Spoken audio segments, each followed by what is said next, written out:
Hello friends, how are you? I'm very fine. I hope you all are also fine. This is CA Sanjeev S. Thakur. Today I have come with a new video lecture that is related with the income tax on gifts. Friends, बहुत समय से कई सारे friends के request messages आ रहे थे और सभी जानना चाहते हैं कि सर हमें पूरा कंप्लीट एनालिसिस एक बार बता दें जिससे कि हम जान पाएँ कि गिफ्ट्स पे कैसे टैक्सेशन लगता है और गिफ्ट पे अगर टैक्सेशन और टैक्स प्रॉपर सबमिट ना करें और इनकम टैक्स डिपार्टमेंट अगर नोटिस में या किसी भी प्रोसीडिंग में रिकवर करें तो टैक्स रेट होता है 78% with penalty, with prosecution, with fine, so with interest. So let us discuss. तो देखते हैं आज हम क्या कवर करने वाले हैं. Income tax on gifts. So gift taxation, gifts on marriages, gifts from relatives, what will be the legal status. Cash limits on gifts, कितने रुपए का गिफ्ट कैश में दे सकते हैं. Tax planning for gifts, different tips to save gifts जो हम last में बताएंगे. क्लबिंग प्रोविजंस, कैसे क्लबिंग प्रोविजंस एप्लीकेबल होते हैं गिफ्ट्स पे. Next gift deed, how to prepare gift deed. All exempted gifts, कितने सारे गिफ्ट्स हैं जो एग्जेम्प्ट होते हैं जिनके ऊपर टैक्स नहीं लगता. And precautions on high value gifts, कौन से हाई वैल्यू गिफ्ट्स हैं जिन पे हाई वैल्यू गिफ्ट्स पे आपको क्या प्रिकॉशंस रखना चाहिए जिससे कि फ्यूचर में आपके पास कोई टैक्स डिपार्टमेंट से नोटिस ना आए और इजी कंप्लायंस हो पाए.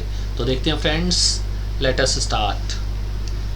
सबसे पहले देखते हैं जो गिफ्ट है वो gift in case you get gift from employer and employee gets gift from employer, then what will happen in this case this gift is taxable under the salary head. जो भी एम्प्लॉई को employer से gift मिलेगा वो salary head में taxable होगा. लेकिन कितना टैक्सेबल होगा? अगर मनी के फॉर्म में गिफ्ट मिला, cash gift, then it is fully taxable. और अगर काइंड में गिफ्ट मिला एम्प्लॉयर से एम्प्लॉई को तो if it is less than 5,000 in a year then it is exempt. यानी एक साल में 5,000 रुपये तक का गिफ्ट एक्सेम्प्ट, 5,000 से कम का एक्सेम्प्ट, 5,000 या उससे ज़्यादा का अगर एम्प्लॉयर ने एम्प्लॉय को गिफ्ट दिया तो टैक्सेबल. फिर देखते हैं नेक्स्ट. अगर बिजनेसमैन को गिफ्ट मिलता है ड्यू टू हिज बिजनेस और प्रोफेशन, यानी प्रोफेशनल या बिजनेसमैन को गिफ्ट मिलता है चाहे वो मनी हो या काइंड हो, वो टैक्सेबल कहाँ होगा? Profit PGBP head, profit and gains from business and profession head में टैक्सेबल होगा. और ये गिफ्ट किससे मिला हो? किसी भी पर्सन से मिला हो, ये पीजीबीपी हेड में ही टैक्सेबल होगा. इसके अलावा जितने भी गिफ्ट्स हैं उसमें गिवर कोई भी हो, रिसीवर कोई भी हो, बाकी जितने भी तरह के गिफ्ट्स होंगे अगर वो टैक्सेबल हैं तो वो टैक्सेबल किस हेड में होंगे? Income from other source head में टैक्सेबल होंगे. और हम यही हेड को डिटेल में डिस्कस करेंगे. Next, now the tax rate on gift income. तो गिफ्ट रेट पे टैक्स कैसे लगता है? तो जो अदर सोर्स की इनकम होती है, जो जैसे सैलरी हेड में इनकम होती है वो भी स्लैब रेट से लगती है. बिजनेस हेड में अगर गिफ्ट मिला वो टैक्सेबल हो रहा है तो वो नॉर्मल रेट से टैक्सेबल होता है. और अदर सोर्स में गिफ्ट मिला तो वो भी नॉर्मल रेट से टैक्सेबल होता है. नॉर्मल रेट मीन्स अगर इंडिविजुअल को मिला, एओपी, एचयूएफ, बीओआई, एजेपी इन्हें मिला तो slab rate will apply, slab rate से टैक्सेबल होगा. जैसे फर्म को गिफ्ट मिला तो 30% रेट से होगा. और अगर कंपनीज को मिला तो 30% या 40% जो भी रेट एप्लीकेबल होगा. कुछ कंपनीज पे 25%, 15% रेट भी एप्लीकेबल होता है. तो अगर वो रेट अप्लाई है तो उस रेट से लगेगा.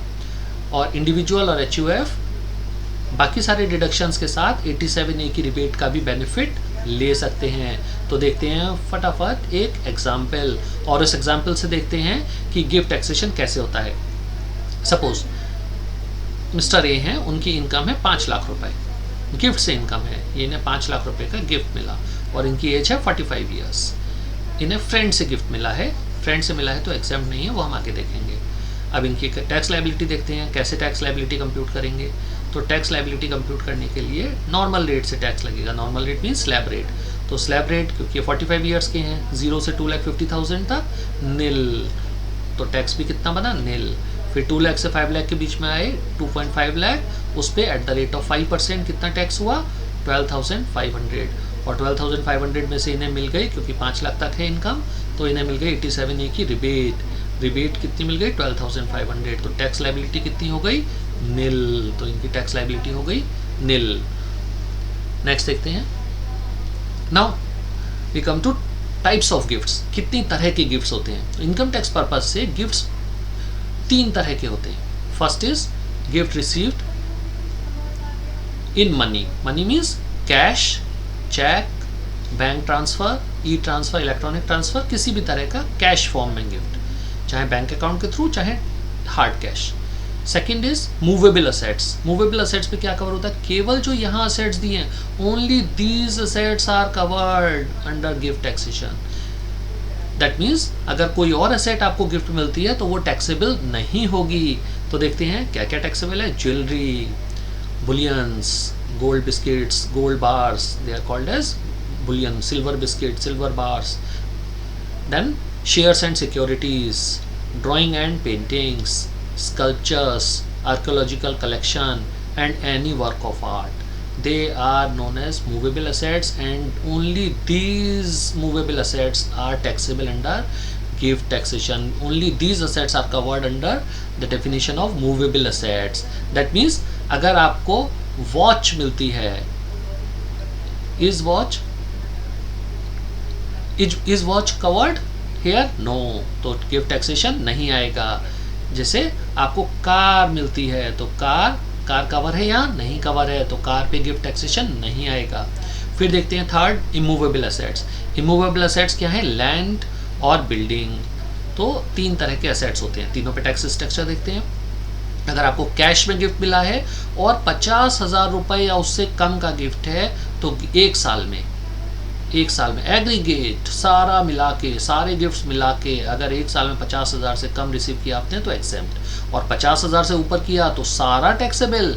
दैट मीन्स अगर आपने 50,000 ₹1 एक्सेप्ट किया गिफ्ट तो पूरा टैक्सेबल। और ये किसी भी सोर्स से किया, जैसे आपके 5 फ्रेंड्स ने दिए, फ्रेंड 1 ने दिए 10,000, दूसरे फ्रेंड ने दिए 10,000, तीसरे फ्रेंड ने दिए 10,000, फोर्थ फ्रेंड ने दिए 10,000, डिफरेंट ओकेजन पे या सेम ओकेजन पे। ये फ्रेंड ने दिए 10,000 ₹1, इन्होंने सबने 10,000 दिए गिफ्ट, फ्रेंड 1 to फ्रेंड 5, और लास्ट फ्रेंड ने क्या कितने दिए, 10,001। टोटल हो गया 50,001, और 50,001 हो गया तो पूरे 50,001 पे क्या होगा, टैक्स लगेगा। और अगर 50,000 तक है तो फिर कोई गिफ्ट टैक्स नहीं लगेगा। फिर देखते हैं मूवेबल असेट। मूवेबल असेट्स के गिफ्ट 2 तरह से हो सकते हैं, या तो फ्री ऑफ कॉस्ट, कुछ भी चार्ज नहीं किया, फ्री ऑफ कॉस्ट मिला तो यही प्रोविजन अप्लाई होगा। दैट मीन्स एग्रीगेट 50,000 तक एग्जेम्प्ट, उससे ऊपर टैक्सेबल। और अगर कंसेशनल रेट पे गिफ्ट मिला तो एग्रीगेट FMV अगर गिफ्ट की माइनस करेंगे कंसिडरेशन, यानी उसकी market value, fair market value कितनी है और आपने कितना पैसा दिया, तो फेयर मार्केट वैल्यू में से पैसा माइनस कर दिया। अगर ये दोनों का डिफरेंस 50,000 रुपये तक है तो कोई टैक्स नहीं, और ये डिफरेंस अगर 50,000 से ज़्यादा है तो फिर गिफ्ट टैक्सेशन आएगा। अब देखते हैं movable assets, land and building. अगर फ्री ऑफ कॉस्ट मिला, कोई भी पैसा नहीं दिया आपने, तो ईच वैल्यू, यहाँ एक डिफरेंस है, यहाँ एग्रीगेट होता है, जैसे एग्रीगेट हुआ था ना सभी का मिला के, यहाँ एग्रीगेट नहीं है, ईच एसेट की वैल्यू अगर 50,000 रुपये तक है बिल्डिंग की, लैंड की, तो फिर कोई गिफ्ट टैक्स नहीं। क्लियर। और अगर 50,000, अगर कंसेशनल रेट पे आपको इमूवेबल असेट मिली है, यानी आपने कुछ अमाउंट दिया है लेकिन उसकी FMV ज़्यादा है, तो जो डिफरेंस है वो STV, स्टाम्प ड्यूटी वैल्यू, और कंसिडरेशन जो आपने अमाउंट पे किया, उन दोनों का अगर 50,000 रुपये से ज़्यादा है डिफरेंस, और वो जो SDV है वो जितना आपने कंसिडरेशन दिया उससे 110% से ज़्यादा है, तो फिर आपको टैक्स लगेगा, अदरवाइज टैक्स नहीं लगेगा। यानी ये दोनों में से एक भी कंडीशन पूरी नहीं हुई तो टैक्स नहीं लगेगा। तो ये था टाइप्स ऑफ गिफ्ट्स। अब नेक्स्ट देखते हैं एग्जेम्प्टेड गिफ्ट्स। तो कौन से गिफ्ट्स एग्जेम्प्ट हैं, तो सबसे पहला तो एग्जेम्पशन है, अगर गिफ्ट लेना है किसी को और एक्सटेंड कराना है तो उसे किस ओकेजन पे लेना चाहिए, मैरिज के ओकेजन पे। तो मैरिज के ओकेजन पे आपको गिफ्ट मिलता है तो वो एग्जेम्प्ट है। मैं गिफ्ट कहाँ से मिले, गिवर कौन हो सकता है, एनी पर्सन, कोई भी हो सकता है, चाहे वो रिलेटिव हो या ना हो।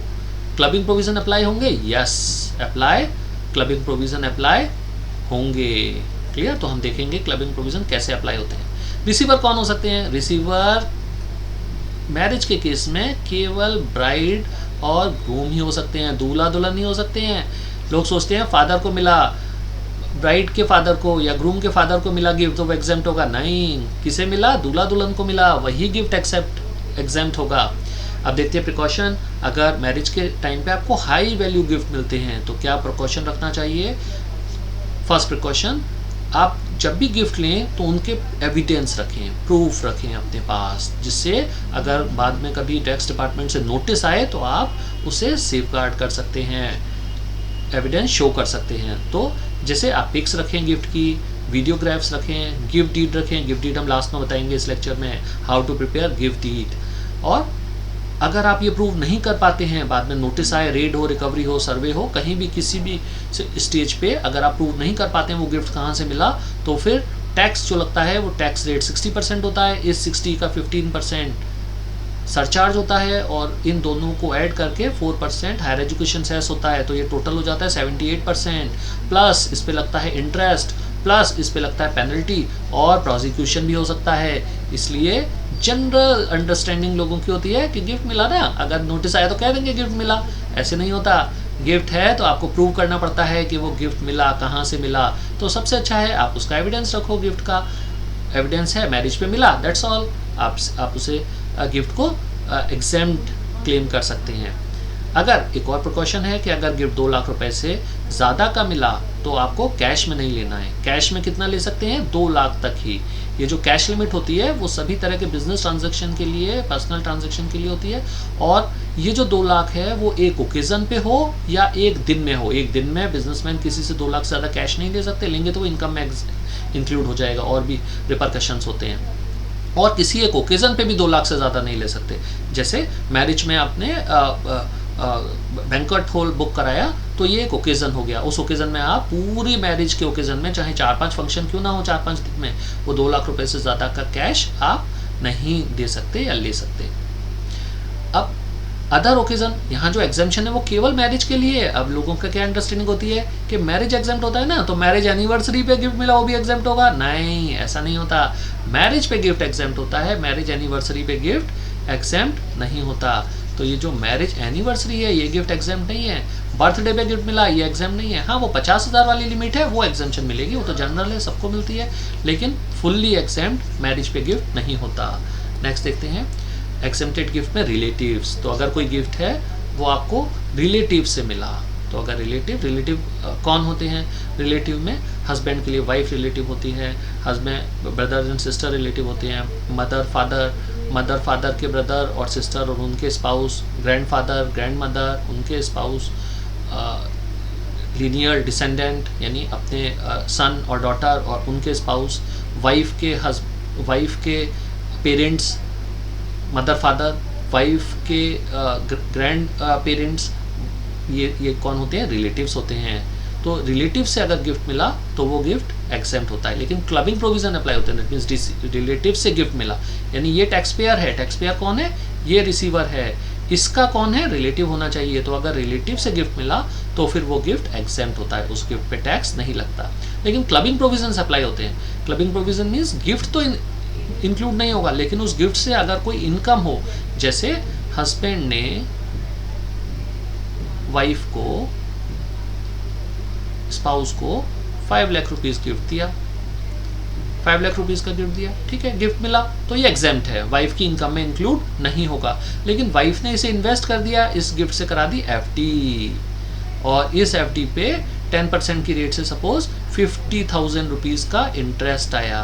तो ये जो इंटरेस्ट है ना, ये इंटरेस्ट क्या होगा, ये जो इंटरेस्ट है ये इंटरेस्ट हस्बैंड की इनकम में क्लब हो जाएगा, यानी ये इनकम इंटरेस्ट किसकी मानी जाएगी, हस्बैंड की मानी जाएगी, इसे कहते हैं क्लबिंग। नेक्स्ट देखते हैं, तो क्लबिंग प्रोविजन कहाँ अप्लाई होंगे, हस्बैंड वाइफ के केस में अप्लाई होंगे।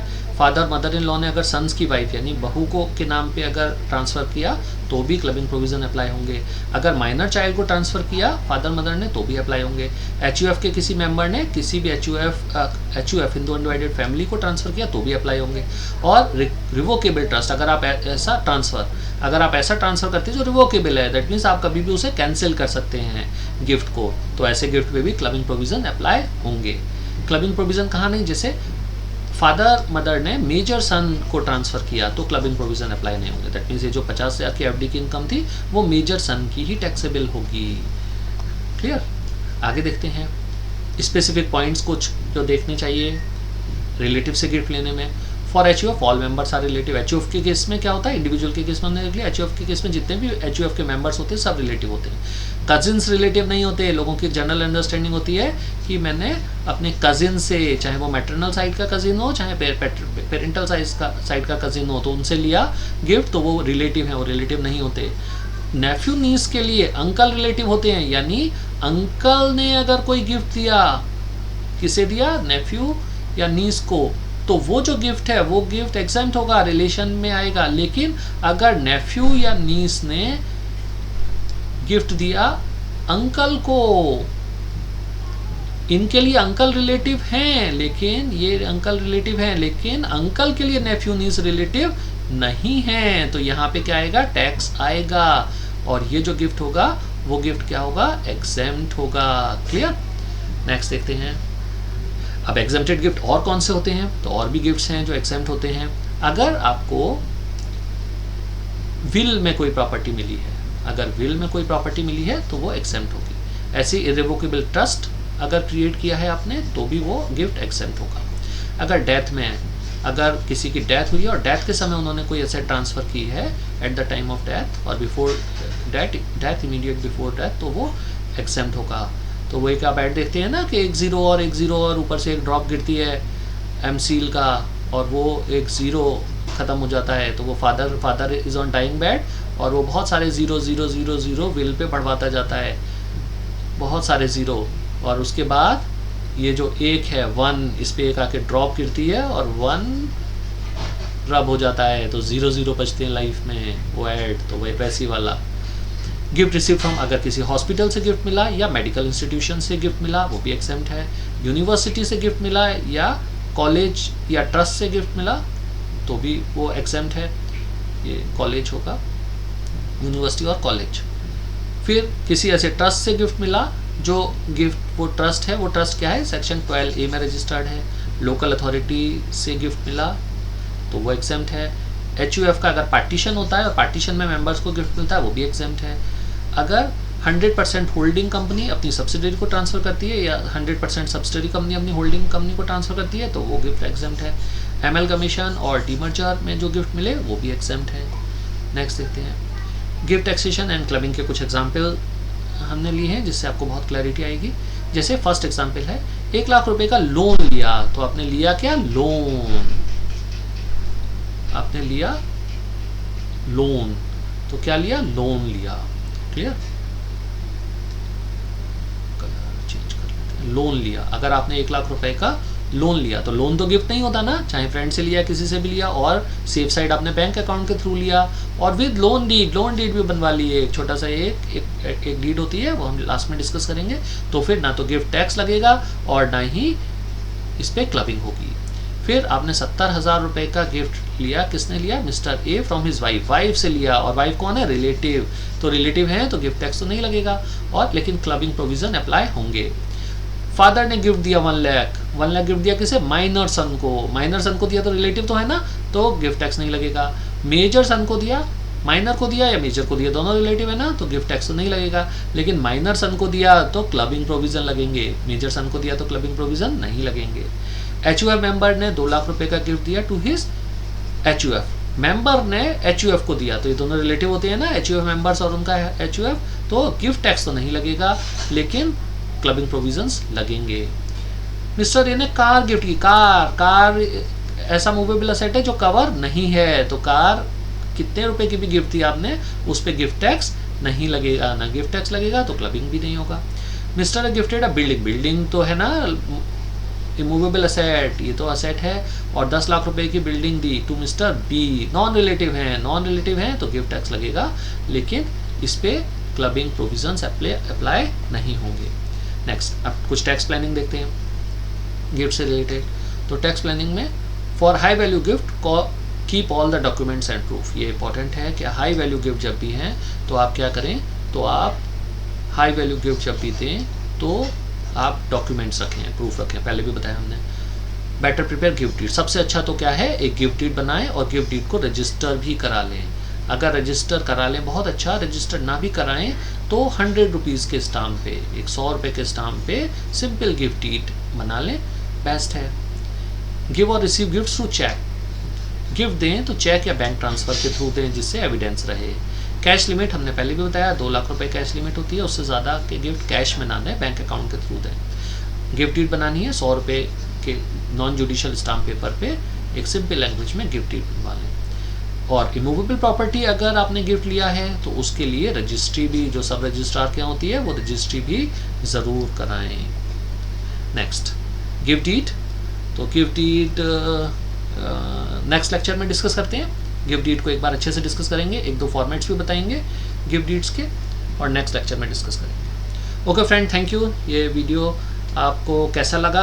अगर अच्छा लगा तो इस चैनल को लाइक करें, सब्सक्राइब करें, शेयर भी कर सकते हैं। कमेंट, आप और किस टॉपिक पे वीडियोस देखना चाहते हैं तो आप कमेंट में बता सकते हैं। Okay friends, thank you for watching this video. जय हिंद।